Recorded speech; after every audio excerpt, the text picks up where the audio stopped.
So let's start the today's class. Okay. Yesterday, I think we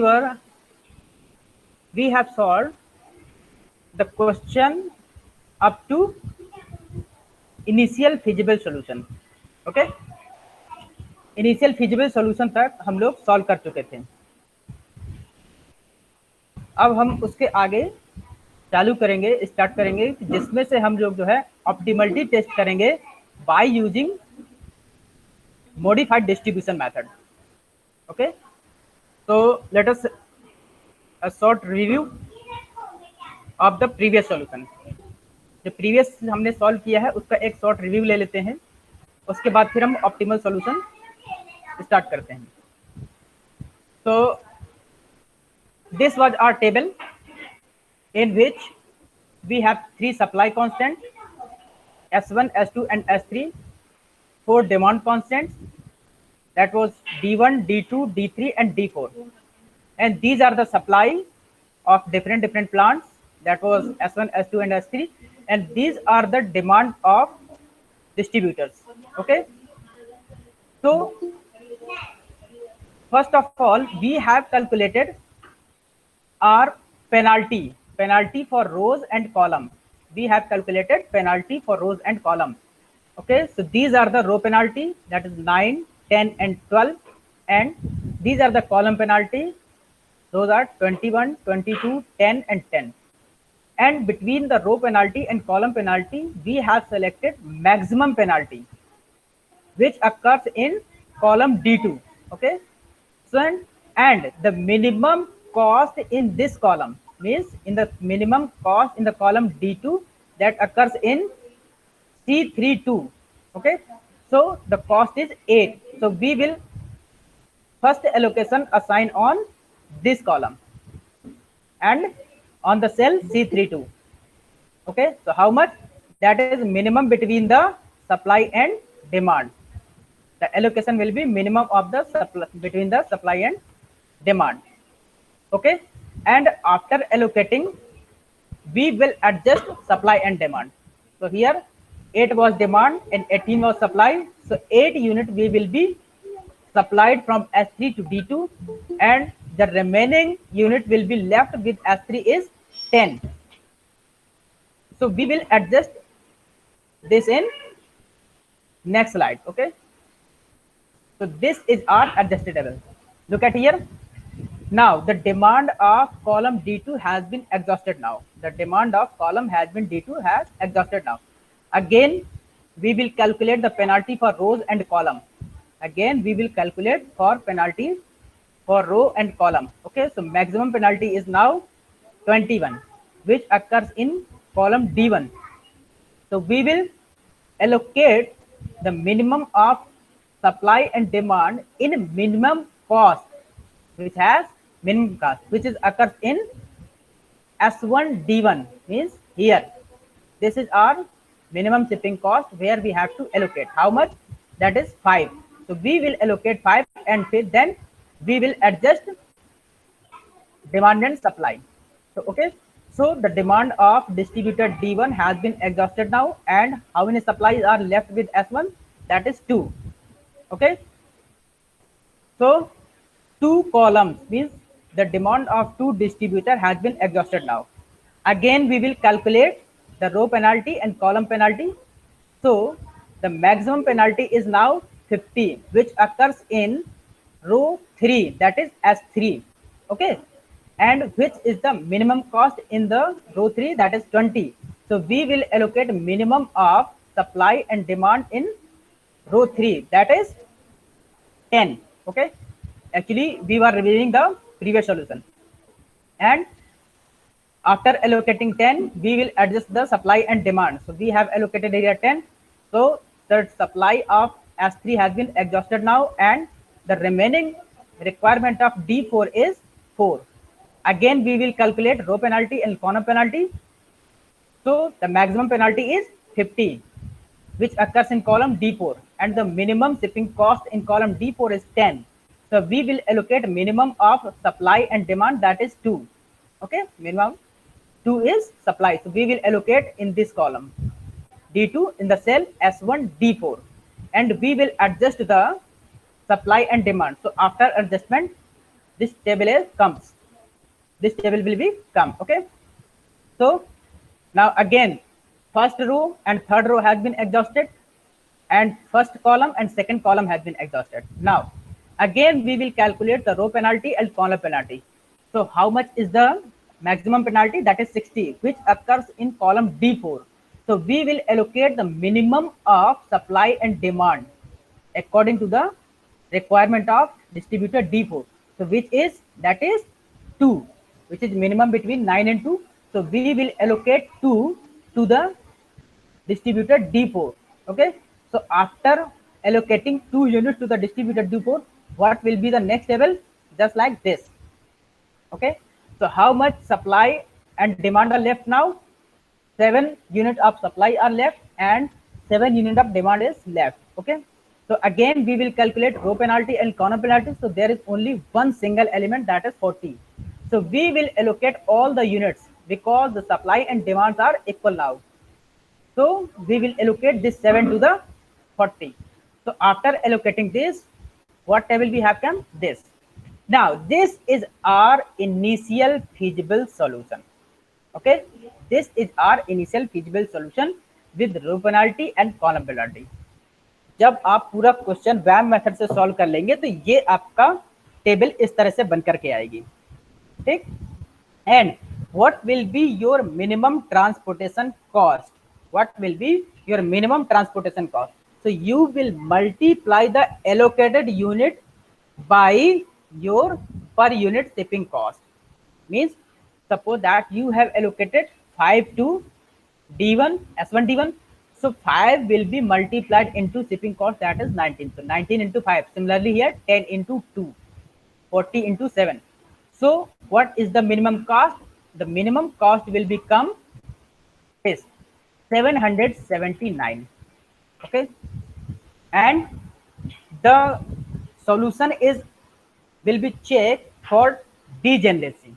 If the allocations are m plus n minus 1, then our solution is non-degenerate. If the allocation are less than m plus n minus 1, then your solution is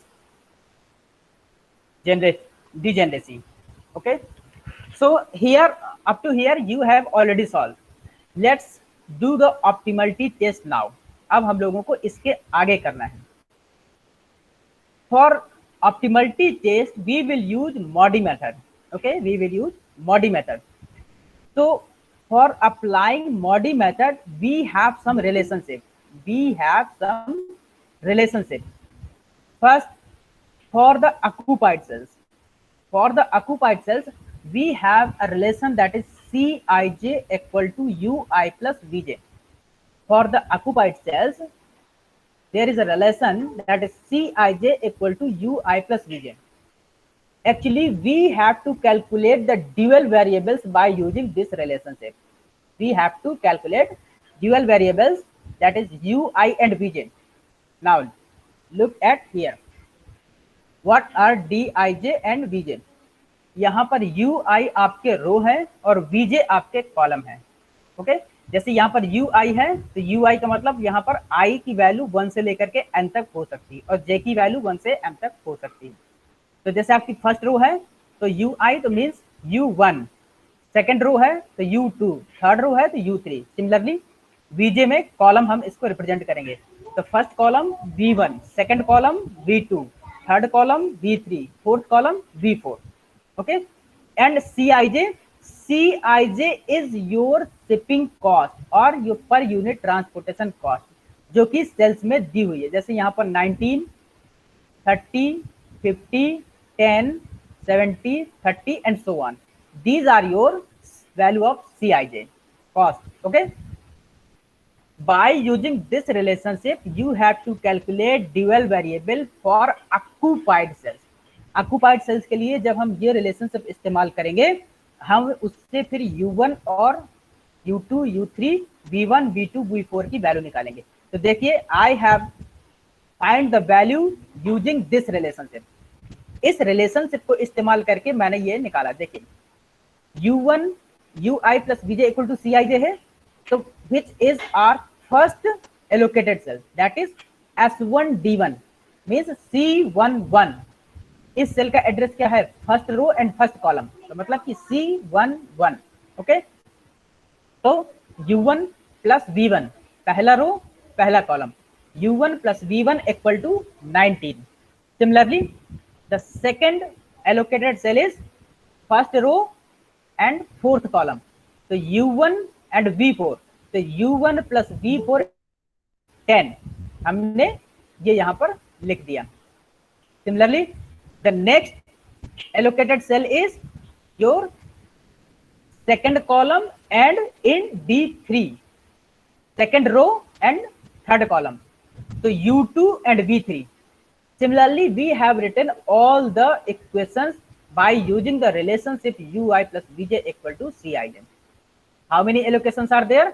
6. हमारे पास 6 allocation है, तो हमारे पास 6 equations बन गई. We have 6 allocation in this table, so we will make 6 equation to calculate our dual variable. Okay, so what are, how we will solve? देखिए, अब इसमें से जो हमारे पास रिलेशनशिप बना है, we will assume any variable as a 0. So we will prefer the variable which occur most times. Okay, which occur most time, we will prefer that as a 0. So here V4 occurs 3 times. Here V4 occurs 3 times. So we will assume V4 as a 0. V4 as a 0. So how many values will become? देखिए, when we will put V4 equal to 0, so U1 equal to 10, U2 equal to 60, U3 equal to 20, V2 equal to minus 10, V3 equal to minus 20 and V1 equal to 9. Let us see. देखिए, आपका जो सबसे पहला है यहाँ पर देखिए, ये वाला है U1 plus V4 equal to 10. ठीक, तो इसमें से आपको V4 बराबर 0 रख देंगे. V4 इक्वल टू 0, तो U1 बराबर 10 आ गया. सिमिलरली अब इसी के आगे जहां जहां पर V4 है, हम वहां पर 0 रख देंगे. अब देखिए, यहाँ पर आपका 0 V4 है, तो यहाँ पर V4 0 पुट करेंगे, तो U2 बराबर आ जाएगा 60. तो देखिए, I have written here 60 and where is V4 here, U3 plus V4, यहाँ पर आपका V4 है, तो यहाँ पर V4 इक्वल टू 0 पुट करेंगे, तो U3 की वैल्यू आ जाएगी 20. देखिए, ये मैंने लिख दिया U3 इक्वल टू 20. अब now we will find the V1, V2 and V3 by getting these values, by using these values. तो देखिए, यहाँ पर U1 निकल आया है, V1 निकालना है, तो U1 की वैल्यू रख दीजिए, V1 की वैल्यू आ जाएगी. V1 की वैल्यू कितनी, 9. V2 में देखिए, V2 कहाँ है, यहाँ पर U3 आपको पता है, V2 की वैल्यू निकल आएगी, ये आ गई V2 की वैल्यू. फिर V3 कहाँ पर है, ये रहा, यहाँ पर आपको U2 की वैल्यू नोन है, तो U2 की वैल्यू यहाँ पुट कर दीजिए, तो V3 की वैल्यू निकल आएगी, ये आ गई आपकी. ठीक, तो you have find all the dual variables, means U1, U2, U3, V1, V2, V3 and V4. Now आपने अब जो है ऑक्युपाइड सेल्स के लिए ड्यूअल वेरिएबल्स की वैल्यू निकाल ली है. Now you have to check that either this solution is optimal और नॉट. अब आपको चेक करना है कि ये सॉल्यूशन आपका ऑप्टिमल है या नहीं है. So how will you check that? You will use the relationship that is Dij equal to Cij minus in the bracket Ui plus Vj. This is the relation. Okay? देखिए, मैंने select किया हुआ है यहाँ पर, ये रिलेशनशिप का इस्तेमाल करके हम इसको चेक करेंगे either our solution is optimal और नॉट. ठीक है ना. तो उस दिन जैसे बता रहे थे कि Cij की वैल्यू और Cij बराबर Ui प्लस Vj है, तो 0 होगा, लेकिन ये 0 नहीं होगा, क्योंकि ये जो ये वाला रिलेशनशिप है वो ऑक्युपाइड सेल्स के लिए है. जो Ui प्लस Vj है वो ऑक्युपाइड सेल्स के लिए रिलेशनशिप है, और जब ये वाला Dij equal to Cij minus Ui plus Vj है, तो ये नॉन ऑक्युपाइड सेल्स के लिए है. ठीक है ना. तो जब हम नॉन ऑक्युपाइड सेल्स का निकालेंगे, तो यहाँ पर Cij की वैल्यू चेंज होगी, Cij की वैल्यू चेंज होगी. देखिए, हमारे पास पहला जो नॉन ऑक्युपाइड सेल है that is in S1D2, S1D2, ठीक है ना, फर्स्ट रो सेकंड कॉलम। तो हमने निकाला D12, D12, Dij that is first row second column, so D12 equal to the value of per shipping cost, that is value of Cij. So here the value of Cij for this non-occupied cell is 30, ये 30 है, minus in the bracket U1 plus V2, U1 plus V2, देखिए इस cell के लिए आएगा U1 plus V2, ठीक है ना। मैं यहां पर लिख देता हूं एक बार फिर से, D12 equal to D12 minus और ब्रैकेट के अंदर U1 प्लस V2, ओके। ये मैंने केवल एक के लिए लिख दिया है, बाकी का मैं इसी से बता दूंगा, ठीक। तो देखिए इसके लिए मैंने ये लिखा, तो D12 इक्वल टू C12 की वैल्यू यहाँ पर 30, U1 की वैल्यू 10, V2 की वैल्यू -12। तो देखिए after using this relationship we have got the value of D12 that is 32, ठीक है ना। D12 की वैल्यू हमारे पास आ गई है। Similarly the next non occupied cell is S1D3, S1D3। So we will find the D13, okay, D13. So for this the value of Cij is 50, इसके लिए Cij की वैल्यू है 50, यहाँ पर देखिए ये रहा। तो Cij minus U1 plus V3, U1 plus V3, अब यहाँ से देख लीजिए V3 की वैल्यू -20 और U1 की वैल्यू 10, तो after calculating the value will become 60। Similarly in the D21, अगला जो नॉन ऑक्युपाइड सेल है that is D21, second row first column, second row first column, ठीक। तो हम सेकेंड रो और फर्स्ट कॉलम को निकाल लेंगे। तो हमारे पास कैलकुलेशन के बाद कितना आएगा, इसकी वैल्यू आएगी D21 की 1, ओके। और अगली जो है हमारे पास नॉन ऑक्युपाइड सेल्स है वो कौन सा है, D22, D22। तो जब D22 निकालेंगे तो इसका मतलब कि हमें U2 और V2 की वैल्यू चाहिए, और यहां पर इसकी वैल्यू कितनी है, वो है Cij की 30, Cij की वैल्यू यहां है 30। तो हमने यहां पर 30 माइनस U2 और V2 की वैल्यू रख दिया, ठीक। मैं जो प्लस माइनस है अभी थोड़ा बाहर कर लेता हूं क्योंकि बाद में हम इसको रखेंगे, ये मैंने रख लिया। सिर्फ अब जो अगला नॉन ऑक्युपाइड सेल्स है वो है हमारा थर्ड रो फर्स्ट कॉलम में, third row first column that is D31।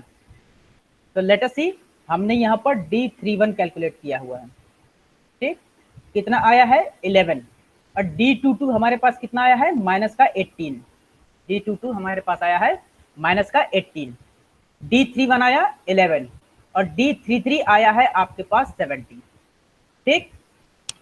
तो ये आपने सारी Dij की वैल्यूज निकाली। आपके पास कितने नॉन ऑक्युपाइड सेल्स हैं, देखिए 1 2 3 4 5 एंड 6, ठीक है ना। पहला जो नॉन ऑक्युपाइड सेल है वो है S1D2, दूसरा S1D3, तीसरा S2D1, चौथा S2D2, fifth S3D1 and last that is S33, okay।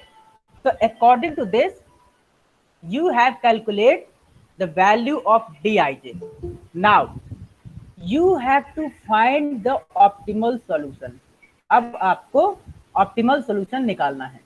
तो ऑप्टिमल सोल्यूशन के लिए आपको क्या चेक करना है, you have to check that either any possibility of improvement in this table, क्या हम अपने इस टेबल को और इम्प्रूव कर सकते हैं, means can we reduce our transportation cost, क्या हम अपनी ट्रांसपोर्टेशन कॉस्ट को और रिड्यूस कर सकते हैं। तो लेट अस सी, हम वो कैसे चेक करेंगे। If there is any negative value in Dij, if there is any negative value of Dij, so it could be possible that we can improve our solution. तो यहाँ पर देखिए, यहाँ पर नेगेटिव वैल्यू कौन सी है, माइनस की 18, यहाँ पर -18 नेगेटिव वैल्यू है। अगर यहाँ पर इस -18 के जगह 2-3 नेगेटिव वैल्यू होती, सपोज दैट यहाँ पर -25 भी होता, -27 भी होता, तो फिर जो हमारे पास सबसे स्मॉलेस्ट नेगेटिव वैल्यू है, जो सबसे स्मॉलेस्ट नेगेटिव वैल्यू है वो लेते। जैसे -18, -25, -27 होता, तो फिर हम -27 वाले सेल को लेते। ठीक, यहाँ पर हमारे पास जो नेगेटिव सेल है दैट इज D22, D22 हमारे पास ये वाला सेल बता रहे हैं कि हम इसमें इंप्रूव कर सकते हैं। इस सेल से हम इंप्रूव करके अपनी कॉस्ट को और रिड्यूस कर सकते हैं। कैसे? सो हमें क्या करना है कि हमें जहां पर हमारे पास नेगेटिव आया है, ठीक, वहां से हम एक क्लोज्ड पाथ लूप बनाएंगे। We will draw a closed path loop from the cells that have negative value of Dij. Okay, तो हमारे पास D22 में आया है, तो हमारे पास ये रहा सेल। अब जब हम क्लोज्ड पाथ लूप बनाएंगे तो देखिए, क्लोज्ड पाथ लूप के कुछ कंडीशंस होती हैं। पहली कि वो 90 डिग्री पर टर्न होगा, क्लोज्ड पाथ लूप 90 डिग्री पर टर्न होगा, और वो वहां से टर्न होगा जहां पर ऑलरेडी पहले से एलोकेशंस हैं, केवल वहीं से टर्न होगा जहां पर एलोकेशन है। ठीक, एंड और इसके अलावा वो जहां से स्टार्ट हुआ है वहीं पर फिनिश होगा, जहां से स्टार्ट हुआ है वहीं पर फिनिश होगा। ठीक, तो 3 कंडीशन है। पहली कि हम स्टार्ट करेंगे वहां से जहां पर हमारा नेगेटिव सेल है, टर्न होगा वहां से जहां एलोकेटेड सेल है 90 डिग्री पर टर्न होगा, और वहीं पर खत्म होगा जहां से वो शुरू हुआ है। ठीक, तो इन कंडीशंस को हमें ध्यान रखना है लूप बनाते वक्त। अब देखिए, हम लूप बना रहे हैं, हमने इस 30 वाले सेल को सेलेक्ट किया। अब देखिए, अगर हम लेफ्ट साइड में जाएं तो 70 पर आएंगे, लेकिन 70 से टर्न होने के लिए हमारे पास कहीं भी कोई लूप वो एलोकेशन नहीं है। अगर हम 70 पर आएंगे तो हम तभी टर्न होंगे जब यहाँ पर एलोकेशन होता, तो 70 की तरफ हम नहीं जा सकते because we don't have any allocation on 70। ठीक, अब हम जाते हैं 70 के अपोजिट साइड में, मतलब कि 40 और 60 की तरफ। हम 30 से 40 पर गए, 40 पर एलोकेशन है, ठीक, लेकिन अब जब 40 से हम टर्न तो हो सकते हैं कहां पर, D3 की तरफ, 50 की तरफ और 70 की तरफ। लेकिन जब हम यहां पर आएंगे 50 पर, तो यहां पर कोई भी एलोकेशन नहीं है, यहां पर हमारा खत्म हो जाएगा, क्योंकि because we can not turn from here, हम यहां से मुड़ नहीं सकते हैं। ऐसे सिमिलरली 70 पर भी कोई एलोकेशन नहीं, तो हम यहां से नहीं मुड़ सकते, तो इसलिए फिर हम 30 से और आगे निकल जाएंगे, 40 से आगे 60 पर। तो देखिए 60 पर हमारे पास एलोकेशन है, 60 पर हमारे पास एलोकेशन है। अब देखिए 60 से either we can turn up to above side और below side, okay, either we can go down side और अपर साइड, ओके। तो if we go to the upper side, अगर हम ऊपर की साइड जाते हैं तो यहाँ पर एलोकेशन है, बिल्कुल सही, चल जाएगा। अब यहाँ से जब जाएंगे तो अगला हमारा टर्न कहाँ पर आएगा, इस D1 वाले पर, ये S1 D1 पर, ठीक, यहाँ तक पहुंचेंगे, यहाँ से मुड़ेंगे नीचे की तरफ, लेकिन नीचे कहीं भी ऐसा एलोकेशन नहीं है जो हमें इस स्टार्टिंग पॉइंट तक पहुंचा सके, ठीक है ना।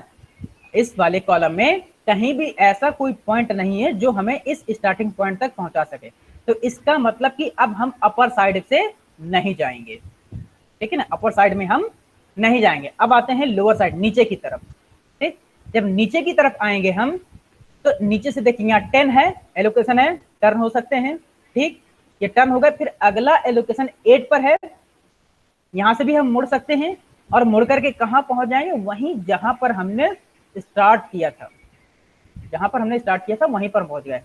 सो इसका मतलब कि ये पाथ हमारा परफेक्ट है, ठीक है ना, हमारा ये पाथ परफेक्ट है। कौन सा, S2D2, यहां से फिर S2D4, फिर S3D4 और S3D2, ठीक है ना।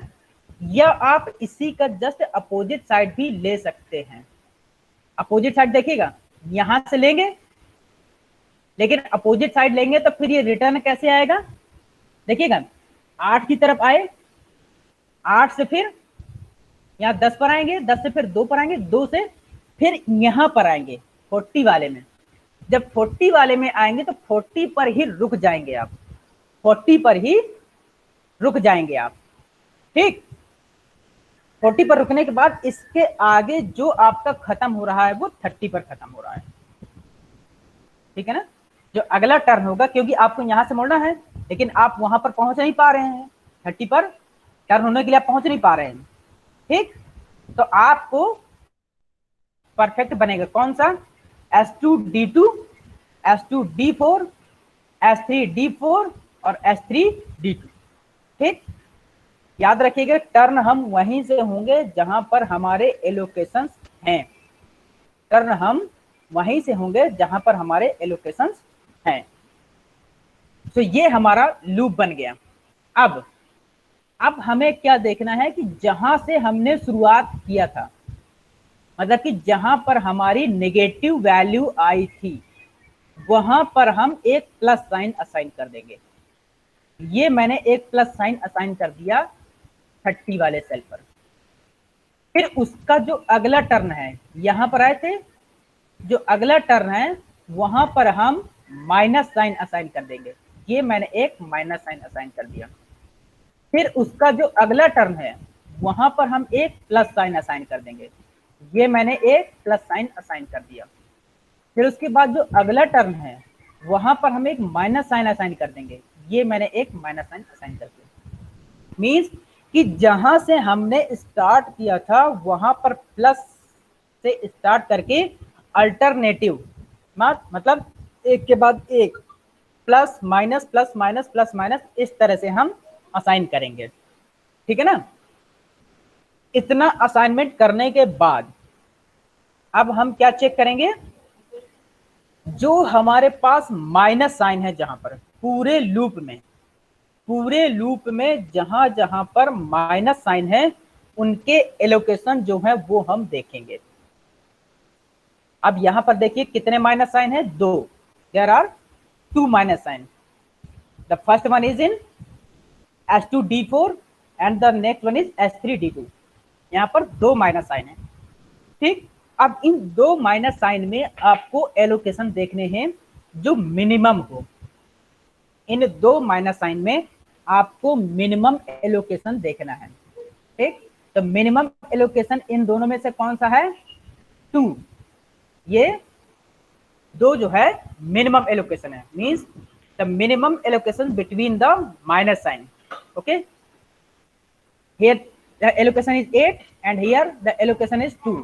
तो आपको इस 2 और 8 में से 2 को सिलेक्ट करना है जो मिनिमम है, ठीक है ना। अब जो आपने ये मिनिमम एलोकेशन जो सिलेक्ट किया है, then what we have to do, this 2 will be added on plus sign. This 2 will be added on plus sign and will be subtracted on minus sign।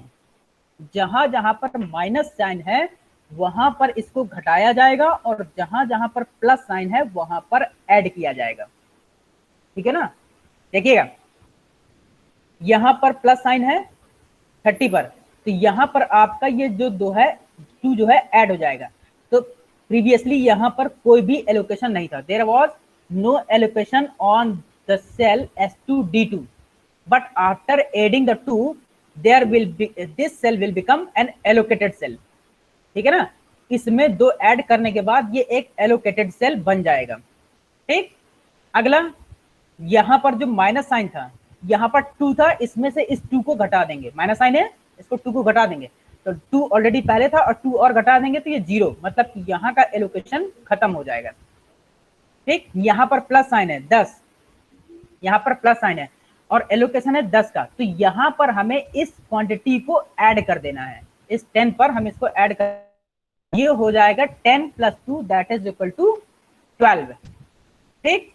और यहां पर माइनस साइन है, यहां पर minus sign है जहां पर allocation है 8, ठीक, तो यहाँ पर हम इस 2 को सब्ट्रैक्ट कर देंगे, तो 8 माइनस 2 कितना आ जाएगा 6। तो अब देखिए जो अगली एलोकेटेड टेबल होगी वो किस तरह से होगी, वो ये रही आपकी, ठीक है ना। ये है आपकी वो मॉडिफाइड टेबल जो कि आपको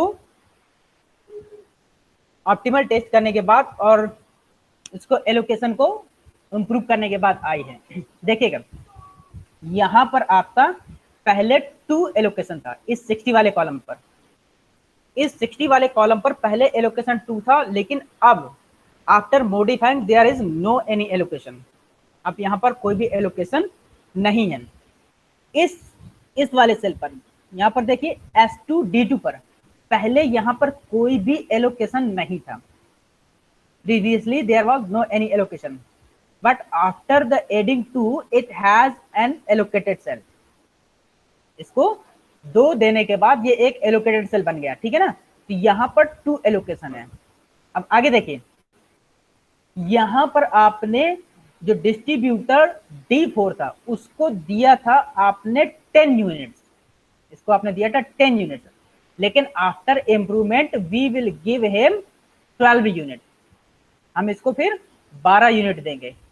पहले हमने इसको दिया था 10, अब है इसके पास 12।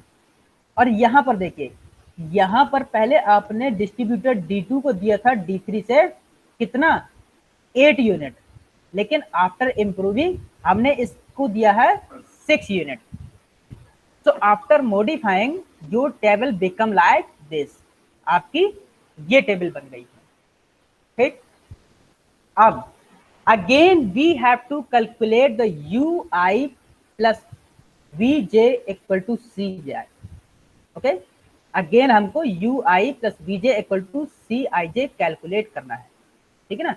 किसके लिए, इस मॉडिफाइड टेबल के लिए, इस मॉडिफाइड टेबल के लिए आपको ui plus vj का रिलेशनशिप का इस्तेमाल करके आपको अगेन u1 v1 और u2 v2 ये सब आपको कैलकुलेट करने हैं। तो देखिए I have calculated the u1, u2, u3 this, देखिए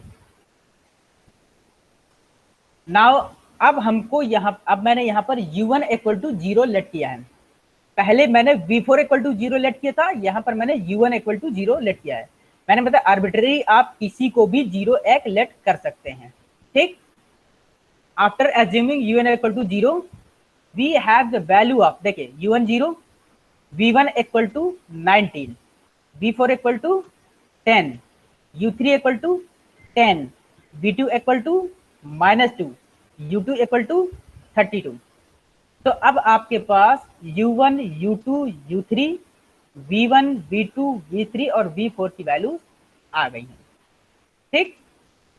नाउ अब आपको अगेन dij कैलकुलेट करना है, dij for non occupied cells. क्यों, क्योंकि अब आपके पास जो पहले ऑक्युपाइड सेल था वो नॉन ऑक्युपाइड हो गया है और जो नॉन ऑक्युपाइड था वो अब ऑक्युपाइड हो गया है। तो you have to again calculate the opportunity cost, इसको बोलते हैं अपॉर्चुनिटी कॉस्ट, ठीक है ना। तो we will calculate dij for non occupied cells. तो ये देखिए let us see non occupied cells कौन से, यहाँ पर देखिए S1D2 मतलब कि D12, फिर यहाँ पर S1D3 मतलब कि D13, ओके, फिर यहाँ पर S2D1 मतलब कि D21। हमने पहले यहाँ पर निकाला था D22, क्यों, क्योंकि इसमें इंप्रूवमेंट के चांसेस थे, लेकिन अब यहाँ हम इसको नहीं निकालेंगे, अब हम निकालेंगे इसको, किसको, D24 को, ठीक है ना।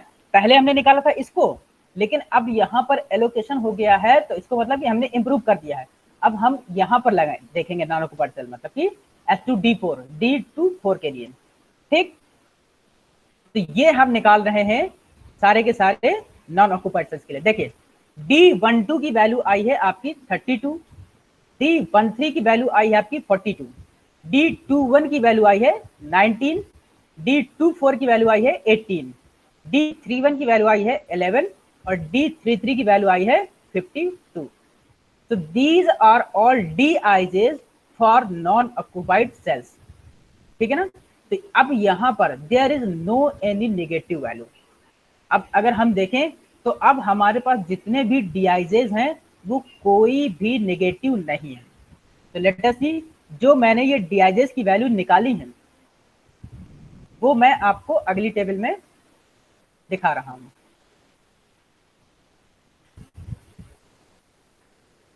ये देखिए, ये मैंने यहां पर आपको सारे जो डीआईजेज की वैल्यू है वो लिख दिए हैं।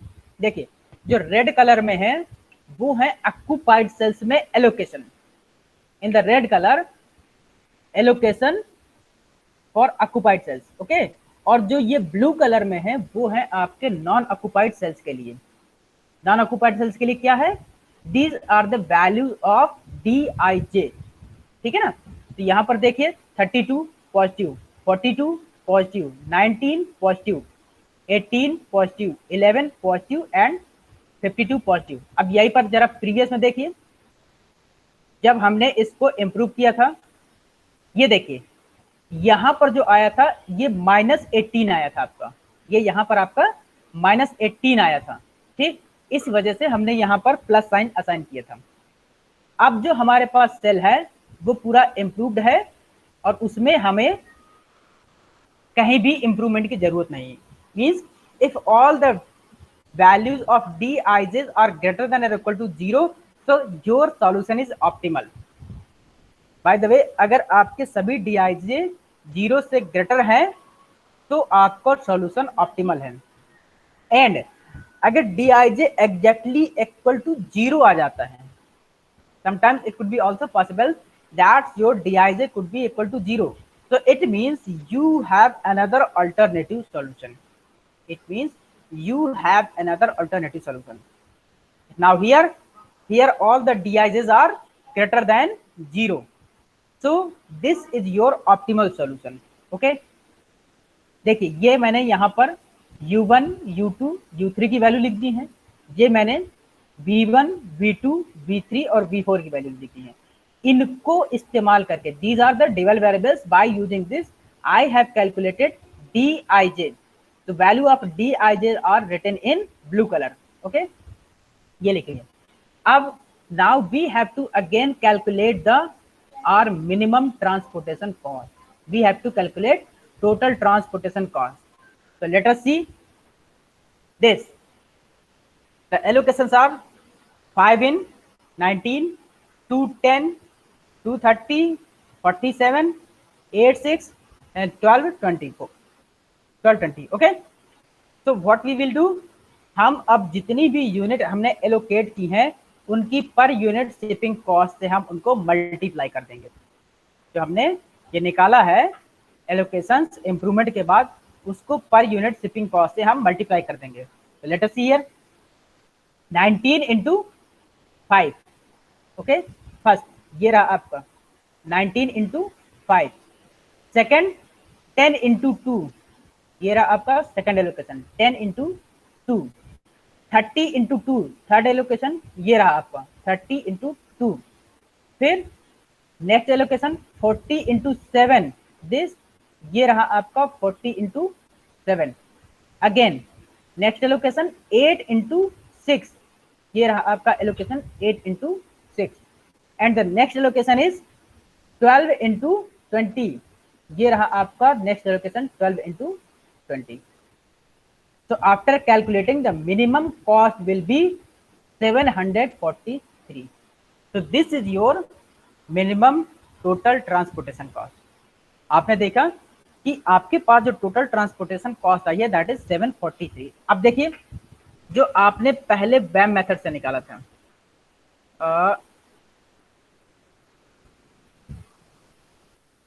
ये रहा, when you have calculated the initial feasible solution by BAM method, then your minimum transportation total transportation cost was 779। जब आपने पहले BAM मेथड से कैलकुलेट किया था तो आपकी जो मिनिमम टोटल ट्रांसपोर्टेशन कॉस्ट थी वो आई थी 779, ठीक।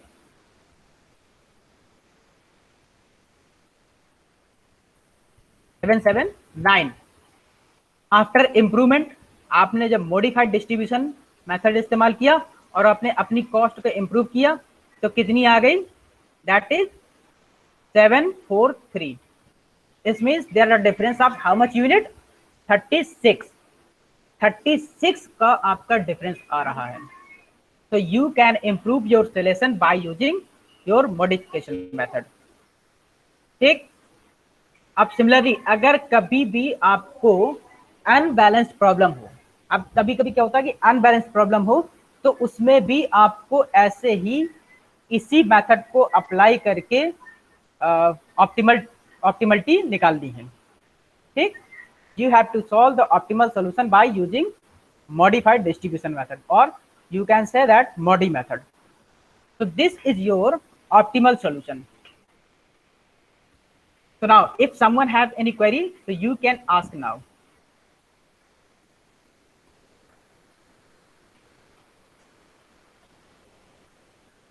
आप किसी की कोई क्वेरी है?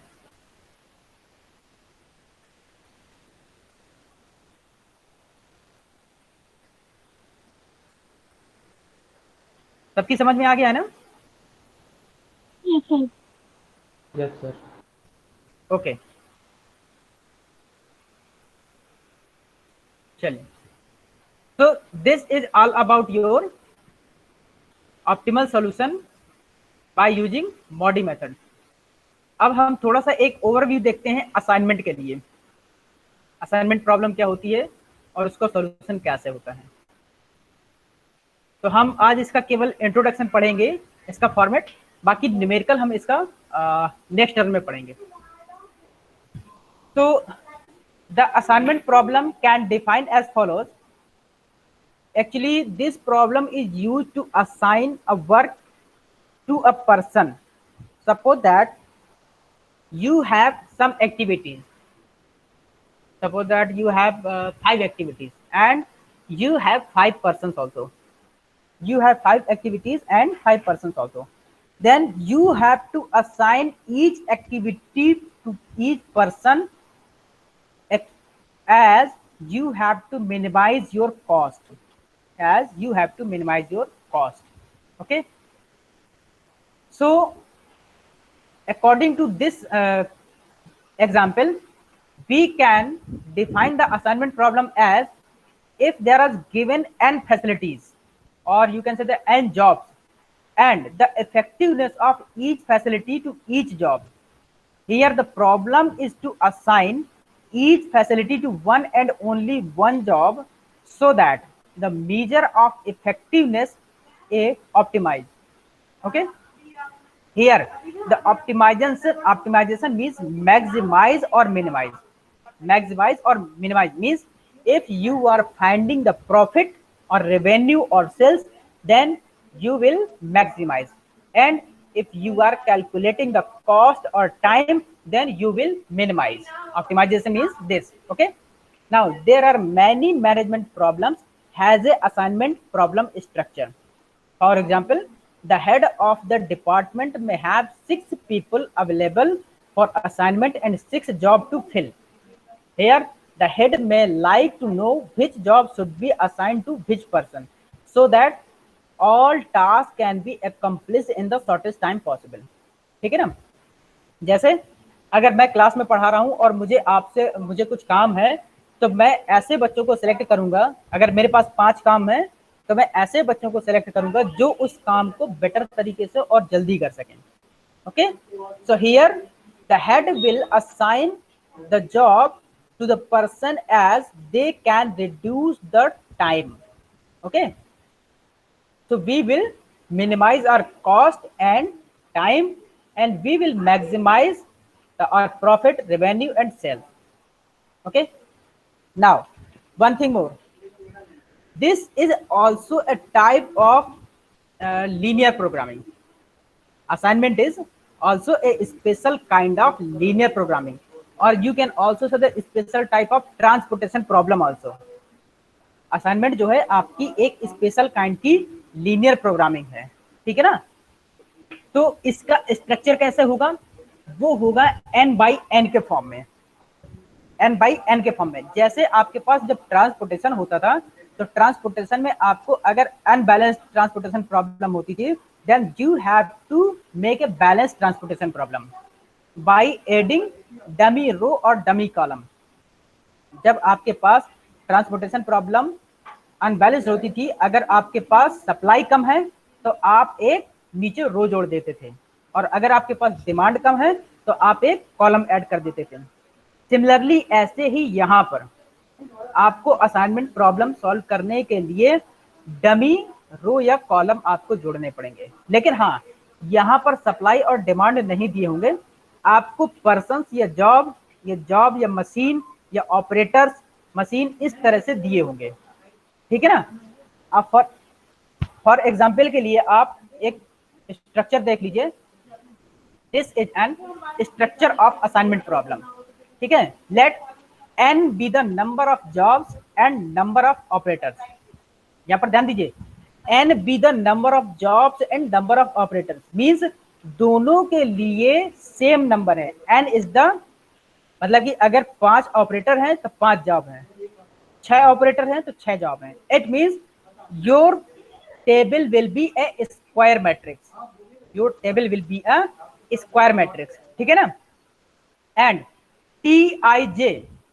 Tij be the processing time of job I taken by operator J, Tij।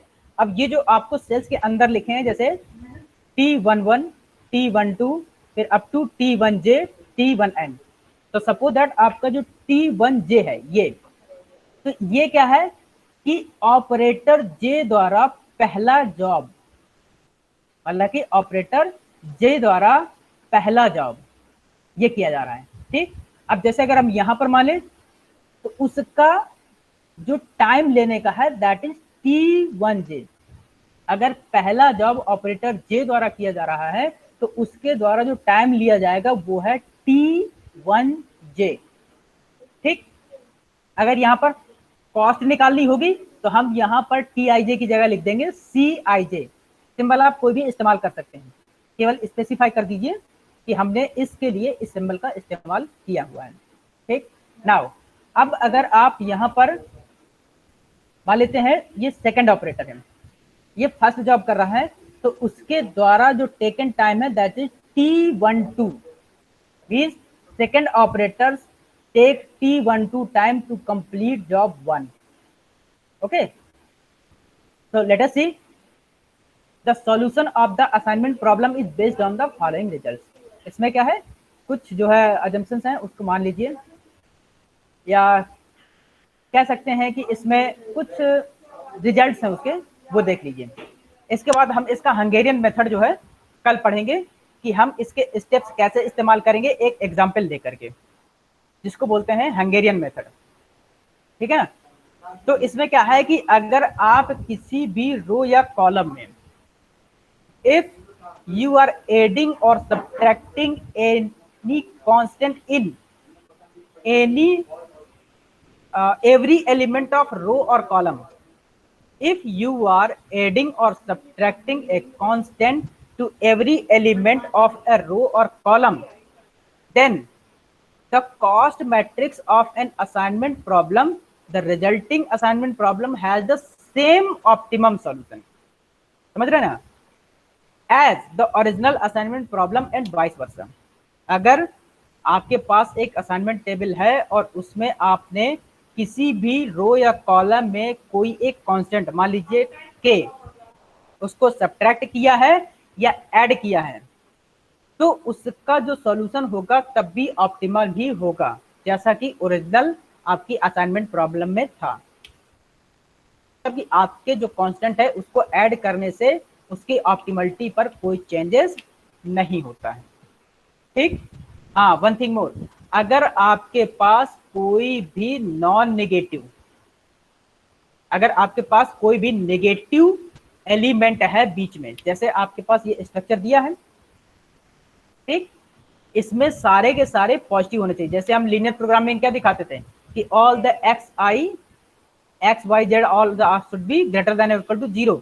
तो यहाँ पर भी आपके जितने भी Tij हैं वो क्या होना चाहिए, ग्रेटर देन और इक्वल टू 0 होना चाहिए, ठीक। ग्रेटर देन और इक्वल टू 0 होना चाहिए। मीन्स कि यहाँ पर आपकी नेगेटिव वैल्यू नहीं होना चाहिए। अगर नेगेटिव वैल्यू होगी तो आपको क्या करना पड़ेगा कि आपको जो अमाउंट है वो उसमें ऐड करना पड़ेगा, सब्ट्रैक्ट करना पड़ेगा उसको 0 बनाने के लिए, ठीक। और फिर जब वो 0 या ऐड करेंगे तो वो केवल सिंगल उसी सेल में नहीं होगा, उस पर्टिकुलर रो या पूरे कॉलम में होगा, ठीक है ना। उस पूरी रो या कॉलम में हम उस अमाउंट को ऐड करेंगे उस सेल को 0 बनाने के लिए, ठीक है ना। तो this is the some results to solve the assignment problem. और इसके बाद जो इसका हंगेरियन मेथड है वो हम नेक्स्ट क्लास में डिस्कस करेंगे। अब अगर किसी को कोई प्रॉब्लम हो, कोई क्वेरी हो तो पूछ सकता है, otherwise we are winding up today's class.